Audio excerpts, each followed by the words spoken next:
First, there is a 1, 2, 3, 4 text files. Each text file has a different things. So if I show here, area 1 looks like this. It's big, 15 by 32. That means there are 15 rows and 32 columns. Then area 2, area 3, area 4. So each one has different characters too. So none of them had using the same characters except 1 and 2.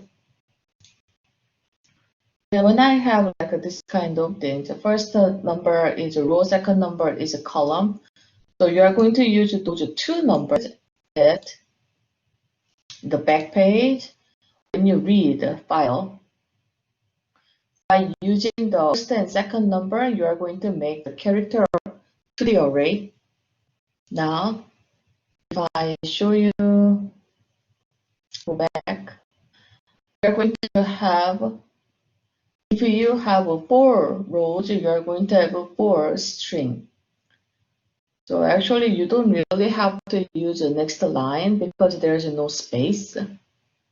You can just use the next method to read each row. And you don't have to worry about the string. Then after you store every single character into your character array, and you're going to use it, you're going to ask a user which file that you're going to display. So you have to finish a display method, printing each character nicely. Then you're gonna have option. First one is just filling. Second one is fill and count. So you can think about the hailstone versus hailstone with the count versus hailstone with the no count. Then you are going to give the start coordinate.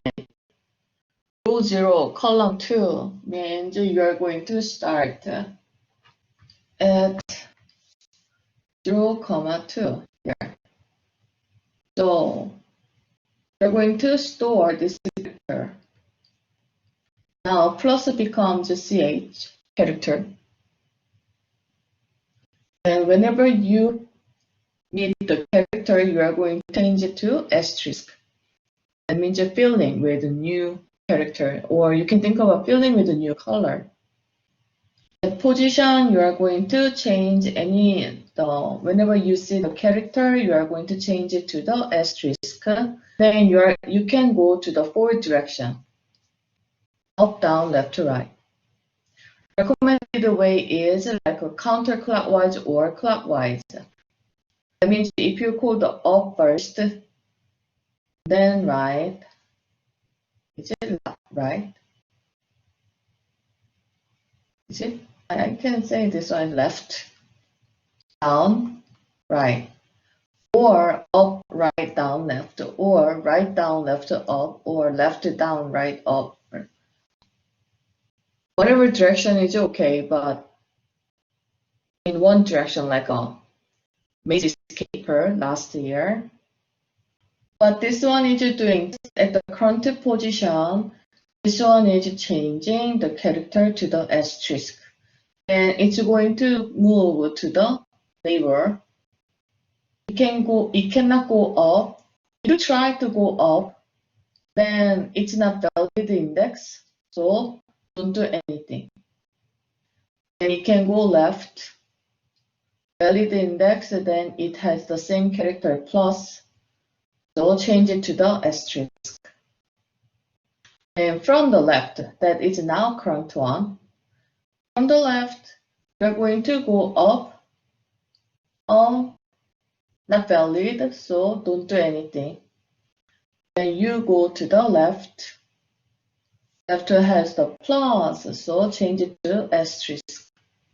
Now you are going to start from this position. Check up, not valid. Check left, not valid. Check down, not the plus character, so don't do anything. Then it comes back to the previous step. This is done. Then from the current position in the 0, 1, it already checked up, left. Now it checked down. So there is valid index and also plus. So change it to asterisk. Then restart it from there. It does not go up. Actually, it can go up, but when I go up, there's asterisk. That means do nothing because it's already changed it. Then go left. It is not the plus character, so do nothing. Go down. It is a plus character, so switch it to asterisk. Then start from there. When I start from there, up does not have a plus, so do nothing. Left does not have a plus, so do nothing. Down does not have a plus, do nothing. Right does not have a plus, so do nothing. Is it down? So one level up. And when I one level up, now it's keep doing to the right, does not do anything. Then purple is down, so one level up. And in the red, look at the right, it is already changed, so do nothing. Then come back to the very first position. I'm going to put the yellow. The first position is already done, the up and left. Now check down, do nothing. Check right, do nothing. And all the recursive call is done. Then as the result, we're going to see those characters are changed to asterisk. So you can simply say we're going to just work on the current position. Base case will be legal index, legal position, or not. Another case or recursive case, it's up to you how you check, will be the character I'm looking for. Then your task in the recursive case is change the character to, I should have a single quote, to asterisk. Then up, left, down, right, or somehow 4 directions. And calculate up. For up, row number will be reduced by 1. For left, column number will become 1 minus. For down, row number will increase by 1. For the right, column number will increase by 1. When you want to use a fill and count, our fill and count will return how many characters are changed. In this case, it starts from 1, 0. That means that character will be changed to asterisk this time. So you can see that characters are changed. So when you do that, you're going to think about current position. This case will be the same if it's a legal index or not. Then this case or recursive case, whenever you change one position to asterisk, that means you count 1. So whenever you do that, you are going to 1 plus. Then you are going to call up, left, down, right. Actually, finally, you are going to get all the sum. So you are going to return 1 plus all other 4 directions sum.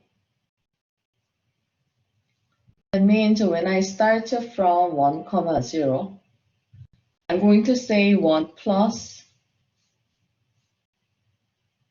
down. Then when I go down, I'm going to say 1 plus down. Then when I go this down, I'm going to call 1 plus, this time right. Then in the right, I'm going to call 1 plus another right. How do I know which to call? Actually, you can call every one, like right, left. Then whenever you do not change, you can return 0. Then it will become 1 plus 1 plus 0 plus 0 plus 0, something like this. Then you will finally get the total number of characters you changed.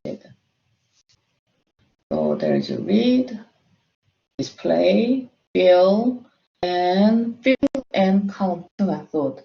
That's what you're supposed to do.